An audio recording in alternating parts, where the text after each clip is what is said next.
Reza Artamevia beri dukungan penuh untuk hubungan Alia Mas Said dan Tarik Halilintar. Reza Artamevia nampaknya sudah merestui anaknya, Alia Mas Said untuk menjalin hubungan dengan adik Atta Halilintar, Tarik Halilintar. Hal ini terlihat dari respons Reza Artamevia soal Tarik Halilintar yang turut hadir dalam konsernya bersama Alia Mas Said.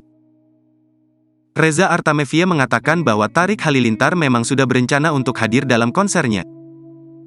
Saat ditanya soal hubungan Tarik Halilintar dan Alia Mas Said sejauh ini, Reza Artamevia hanya mengatakan dirinya pasti mendukung sang putri untuk menjalin silaturahmi yang baik. Reza Artamevia juga hanya tersenyum dan berharap ketika Tarik Halilintar disebut sebagai menantu idaman. Namun, Reza Artamevia tak memberikan komentar apapun soal dirinya sudah memberi restu atau tidak untuk Tarik Halilintar.